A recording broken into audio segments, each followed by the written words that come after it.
Pembahasan ini lahir dari kenyataan bahwa umat Islam berada pada posisi yang beragam. Sebagian sedang berusaha menata ibadahnya, sementara sebagian lain memikul tanggung jawab untuk membimbing dan menjelaskan. Kedua posisi ini memiliki beban dan tanggung jawab yang berbeda, tetapi keduanya sama-sama berada dalam koridor syariat. Karena itu, sebagian penjelasan dalam pembahasan ini akan membedakan antara sikap yang dituntut dari seorang muslim awam dan amanah yang dipikul oleh seorang pendakwah. Agar tidak terjadi salah paham, pembahasan ini perlu dipahami secara utuh dan tidak dipotong di tengah jalan. Menjelaskan tentang sunnah dan bid'ah tanpa memahami keseluruhan alur berpikirnya bisa menyeret seseorang pada kesimpulan yang keliru, entah menjadi terlalu longgar hingga mengaburkan kebenaran, atau terlalu keras hingga melukai persaudaraan. Dengan kerangka ini pembahasan sebaiknya dibaca dan didengar sampai selesai. Setiap muslim yang jujur pada hatinya pasti menginginkan satu hal yang sama: beribadah kepada Allah dengan cara yang benar dan diterima. Tidak ada seorang pun yang salat, berzikir, atau melakukan amalan agama dengan niat ingin menyimpang. Semua berharap pahala, ridha Allah, dan keselamatan di akhirat. Karena itu, ketika pembahasan sampai pada perbedaan amalan di tengah masyarakat, terutama yang berkaitan dengan istilah bid'ah, kita perlu meluruskan niat dan cara berpikir sejak awal agar tidak terjatuh pada dua sikap yang sama-sama berbahaya, meremehkan penyimpangan atau memerangi manusia dengan kebenaran. Rasulullah telah menjelaskan bahwa setiap amal tergantung niatnya, dan para ulama sepakat bahwa niat yang ikhlas saja tidak cukup. Amalan juga harus benar, yakni sesuai tuntunan Rasulullah. Al-Fudail bin Iyad menjelaskan bahwa suatu amalan hanya diterima jika ikhlas dan benar. Ikhlas karena Allah dan benar karena mengikuti sunnah Nabi. Dari sinilah para ulama menyusun kaidah besar. Agama ini tidak dibangun di atas perasaan, kebiasaan, atau niat baik semata, tetapi di atas dalil. Istilah bid'ah muncul untuk menjaga prinsip ini. Rasulullah bersabda, "Barang siapa mengada-adakan dalam urusan kami ini sesuatu yang bukan darinya, maka ia tertolak." Dalam riwayat lain, setiap bid'ah adalah sesat. Hadis ini tidak disampaikan untuk menakut-nakuti, tetapi untuk menjaga kemurnian agama agar tidak berubah seiring zaman, selera, atau tradisi. Namun disinilah persoalan menjadi rumit. Banyak amalan yang oleh sebagian ulama dikategorikan sebagai bid'ah, tetapi oleh masyarakat dipandang sebagai kebaikan, bahkan simbol kecintaan kepada agama. Amalan-amalan ini sering dilakukan berjamaah, diwariskan turun-temurun, dan dilekatkan dengan identitas sosial. Ketika seseorang mulai mempertanyakan dalilnya, ia sering dianggap mengganggu ketenangan, merusak tradisi, atau merasa paling benar. Allah telah mengingatkan fenomena ini sejak Al-Quran diturunkan. Ketika dikatakan kepada manusia, "Ikutilah apa yang diturunkan Allah," mereka menjawab, "Kami hanya mengikuti apa yang kami dapati dari nenek moyang kami." Ayat ini bukan sekadar kisah umat terdahulu, tetapi cermin psikologi manusia sepanjang zaman.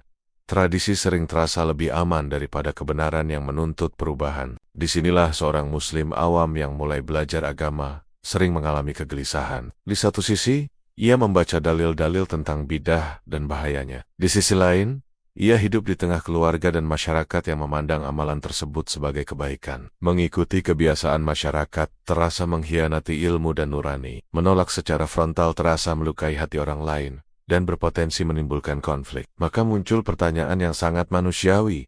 Apa sikap terbaik menurut syariat? Untuk menjawab ini, kita harus membedakan antara hukum suatu amalan dan sikap terhadap pelakunya. Para ulama Ahlus Sunnah sejak dahulu sangat tegas dalam prinsip, tetapi sangat hati-hati dalam memperlakukan manusia. Ibnu Taimiyah menjelaskan bahwa banyak bidah muncul karena syubhat, takwil, atau ketidaktahuan, bukan karena penentangan terhadap sunnah. Karena itu, pelakunya tidak serta-merta diperlakukan sebagai ahli kesesatan yang tercela. Artinya, mengatakan amalan ini bid'ah tidak otomatis berarti pelakunya buruk. Bid'ah adalah penilaian terhadap perbuatan, bukan vonis terhadap niat dan iman seseorang. Kesalahan besar dalam banyak konflik keagamaan adalah ketika penilaian ilmiah berubah menjadi penghukuman sosial. Rasulullah sendiri memberi teladan yang jelas. Beliau paling tegas dalam tauhid dan sunnah, tetapi juga paling lembut dalam menyikapi kesalahan orang awam.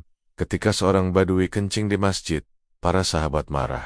Namun Nabi melarang mereka, lalu menasihati orang itu dengan lembut. Hukum masjid tetap berlaku, tetapi cara penyampaiannya disesuaikan dengan kondisi orangnya.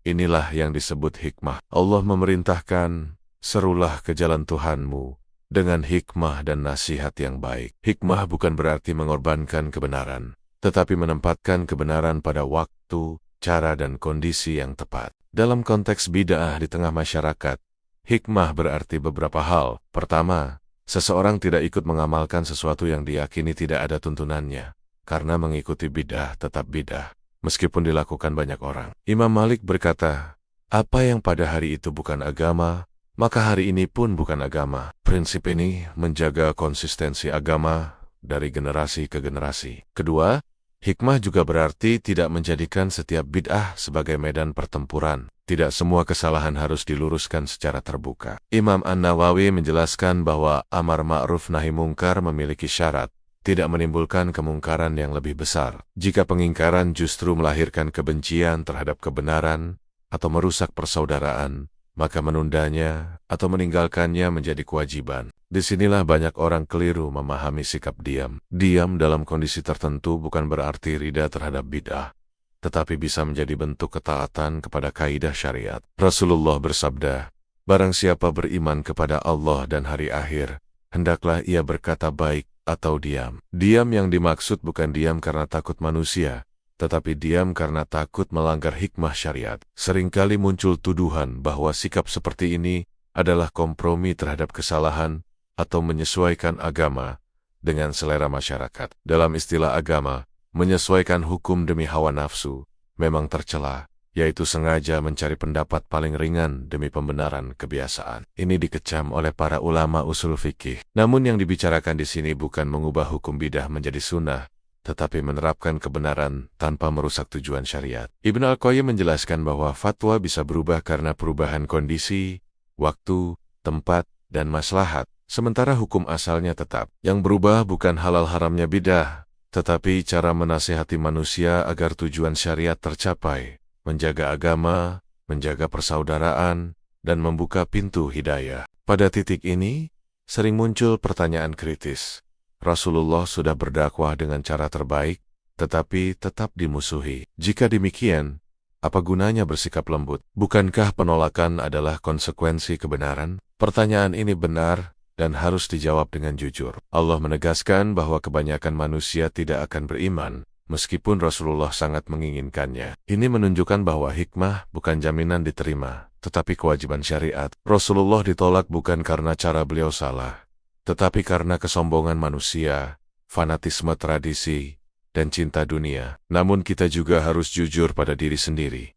Apakah penolakan yang kita terima benar-benar karena kebenaran, atau karena sikap kita yang kasar? Rasulullah adalah manusia paling lembut akhlaknya. Jika kita membawa sunnah dengan wajah marah, suara merendahkan, dan sikap merasa paling selamat, maka penolakan itu seringkali bukan penolakan terhadap sunnah, tetapi terhadap diri kita. Hasan al-Basri berkata bahwa tidak ada sesuatu yang lebih berat daripada memperbaiki niat. Membenci bidah adalah bagian dari iman, tetapi merasa diri paling lurus adalah penyakit hati. Rasulullah bersabda bahwa tidak akan masuk surga orang yang di dalam hatinya terdapat kesombongan, walau sebesar biji sawi. Akhirnya, sikap yang selamat bagi seorang muslim awam adalah memegang teguh prinsip tanpa kehilangan adab. Ia belajar, ia tahu mana sunnah dan mana bidah menurut dalil yang kuat. Ia tidak ikut amalan yang diakininya keliru. Namun ia juga menjaga lisannya, menjaga persaudaraan, dan menyadari keterbatasan dirinya.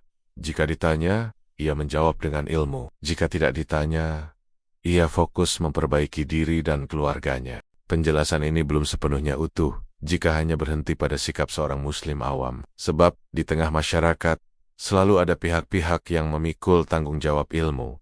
Para ustadz, da'i, dan penuntut ilmu. Pada titik inilah muncul pertanyaan penting yang sering disalahpahami.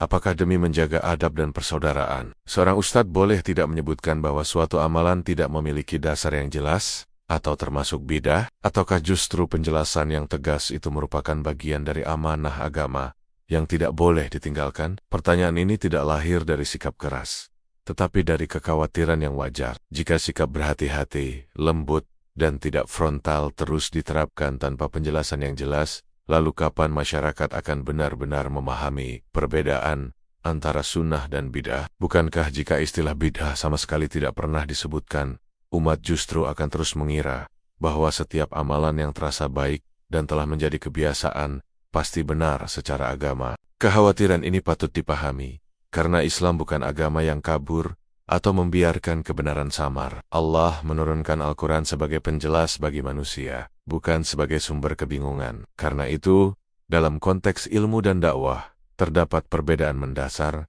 antara sikap yang dituntut dari seorang muslim awam dan tanggung jawab yang dipikul oleh seorang ustadz atau ulama. Bagi seorang ustadz, menjelaskan mana amalan yang memiliki dasar dan mana yang tidak, termasuk menjelaskan tentang bid'ah, bukan sekadar pilihan metodologis, melainkan amanah keilmuan. Allah mengambil perjanjian dari orang-orang yang diberi ilmu agar mereka menjelaskan kebenaran dan tidak menyembunyikannya. Rasulullah juga memperingatkan bahwa menyembunyikan ilmu yang dibutuhkan umat merupakan dosa besar. Maka, ketika suatu amalan diklaim sebagai bagian dari ibadah, sementara tidak memiliki landasan yang sahih dari Al-Quran dan Sunnah, seorang ustadz tidak dibenarkan untuk terus-menerus diam demi menjaga kenyamanan semu. Namun, menjelaskan tidak identik dengan memukul, dan menyampaikan kebenaran tidak berarti memusuhi. Disinilah sering terjadi kekeliruan dalam memahami peran seorang ustadz. Ada anggapan bahwa menyebut suatu amalan sebagai bidah pasti akan memecah belah umat. Padahal, yang memecah belah bukanlah kebenaran itu sendiri, melainkan cara penyampaiannya yang kasar, merendahkan, dan kehilangan hikmah. Para ulama sejak dahulu telah membedakan secara tegas antara menjelaskan hukum suatu amalan dan menyikapi orang yang melakukannya. Ibnu Taimiyah menjelaskan bahwa banyak pelaku bidah melakukannya karena syubhat, takwil, atau ketidaktahuan, bukan karena membenci sunnah. Karena itu, mereka tidak diperlakukan seperti orang yang sengaja menentang kebenaran. Prinsip ini sangat penting, agar dakwah tidak berubah menjadi ajang penghakiman. Jika seorang ustadz menyebutkan bahwa suatu amalan adalah bid'ah, lalu disertai penjelasan dalil, sejarah munculnya amalan tersebut, dan penegasan bahwa pelakunya tetap dihormati sebagai muslim, maka penjelasan seperti ini justru mendidik umat, bukan memecahnya. Masalah muncul ketika istilah bid'ah digunakan sebagai label untuk merendahkan, menyindir, atau merasa paling selamat. Disitulah dakwah kehilangan ruhnya. Di sisi lain, jika istilah bid'ah sama sekali dihindari dalam setiap forum, umat juga dirugikan. Lama-kelamaan, batas antara ibadah dan kebiasaan menjadi kabur. Tradisi diwariskan sebagai agama. Anak-anak tumbuh dengan keyakinan bahwa semua yang dilakukan orang banyak pasti benar. Inilah yang diperingatkan oleh Imam Syatibi, bahwa bid'ah menjadi kuat bukan karena dalilnya, tetapi karena manusia diam terhadapnya. Karena itu, sikap yang adil adalah sikap yang seimbang. Ustadz menjelaskan bid'ah ketika memang diperlukan, terutama dalam forum ilmiah, kajian rutin, atau ketika umat bertanya langsung. Namun ia tidak menjadikan bid'ah sebagai bahan sensasi, tidak membukanya dengan nada emosi, dan tidak memulai dakwah dengan vonis sebelum menanamkan dasar iman dan sunnah. Rasulullah sendiri tidak selalu menyampaikan semua hukum secara sekaligus. Pengharaman khamar misalnya diturunkan secara bertahap, bukan karena hukumnya berubah, tetapi karena hikmah dalam mendidik umat. Ini menunjukkan bahwa menjelaskan kebenaran bisa dilakukan secara bertahap tanpa mengurangi ketegasan hukum. Disinilah letak perbedaan antara menyesuaikan agama dengan selera manusia dan menerapkan hikmah dalam dakwah. Menyesuaikan agama berarti mengubah hukum agar diterima manusia. Ini tercela dan dikecam oleh para ulama. Sedangkan hikmah berarti menyampaikan hukum yang tetap dengan cara yang paling mendekatkan manusia kepada kebenaran. Ibnu Al-Qayyim menegaskan bahwa syariat seluruhnya dibangun di atas keadilan, rahmat, hikmah, dan maslahat. Jika suatu cara penyampaian benar secara dalil, tetapi justru menutup pintu hidayah dan menimbulkan kebencian terhadap agama, maka yang dikaji ulang adalah caranya, bukan kebenarannya. Sebaliknya, jika kelembutan dijadikan alasan untuk tidak pernah menjelaskan kebenaran, maka kelembutan itu telah keluar dari jalur syariat. Menjelaskan suatu amalan sebagai bid'ah mungkin terdengar tegas, tetapi hal itu tidak melemahkan dakwah. Justru dakwah yang kuat adalah dakwah yang tegas pada prinsip, jelas pada hukum, dan bijak dalam menyampaikannya. Dengan cara ini, umat memahami perbedaan antara sunnah dan bidah secara benar, hati mereka terbuka menerima ilmu, dan persaudaraan tetap terjaga. Kekuatan dakwah tidak diukur dari kerasnya suara atau frontalitas, tetapi dari ketegasan dalil, ketepatan hikmah, dan kemampuan menyampaikan kebenaran sehingga sampai ke hati orang tanpa menimbulkan permusuhan. Inilah cara yang dicontohkan Rasulullah dan dijalankan para ulama salaf, sehingga kebenaran tetap dipertahankan, umat tetap terdidik, dan bidah bisa dikoreksi secara efektif. Bagi masyarakat awam, memahami keseimbangan ini sangat penting agar tidak terjebak pada dua sikap ekstrem. Yang pertama adalah menganggap setiap penjelasan tentang bidah sebagai bentuk permusuhan. Yang kedua adalah mengira bahwa kebenaran harus selalu disampaikan dengan keras agar dianggap tegas. Padahal Rasulullah menggabungkan ketegasan dalam prinsip dan kelembutan dalam akhlak. Karena itu, seorang muslim awam yang belajar agama hendaknya memahami posisinya. Ia tidak dituntut untuk membongkar semua kesalahan di masyarakat. Ia cukup menjaga dirinya, keluarganya, dan lisannya. Jika ia bertanya kepada ustadz, ia berhak mendapatkan jawaban yang jujur dan ilmiah. Jika ia hidup di tengah tradisi yang diperselisihkan, ia menjaga keyakinannya tanpa merendahkan orang lain. Adapun ustadz dan penuntut ilmu, mereka memikul tanggung jawab yang lebih besar. Mereka harus menjelaskan sunnah dan bid'ah dengan adil, bukan dengan emosi. Mereka menjaga agar umat tidak tersesat, sekaligus menjaga agar umat tidak saling bermusuhan. Inilah amanah ilmu yang berat, dan tidak semua orang mampu memikulnya dengan selamat. Akhirnya kita memahami bahwa menyebut bid'ah bukanlah masalah, dan menghindarinya bukan pula solusi mutlak. Yang menjadi masalah adalah ketika kebenaran dipisahkan dari hikmah, atau hikmah dijadikan alasan untuk mengaburkan kebenaran. Jalan yang lurus adalah jalan yang ditempuh para ulama. Jelas dalam dalil, lembut dalam sikap, dan jujur dalam amanah. Allah menyebut umat ini sebagai umat pertengahan, umat yang adil dan seimbang. Bukan umat yang mengorbankan kebenaran demi kerukunan, dan bukan pula umat yang mengorbankan akhlak demi kebenaran. Jalan ini memang berat, tetapi inilah jalan Rasulullah dan para sahabatnya. Semoga Allah menjadikan kita termasuk orang-orang yang mencintai sunnah tanpa membenci sesama muslim, membenci bid'ah tanpa merasa paling suci, dan menjaga agama ini dengan ilmu serta adab. Dialah sebaik-baik pemberi petunjuk.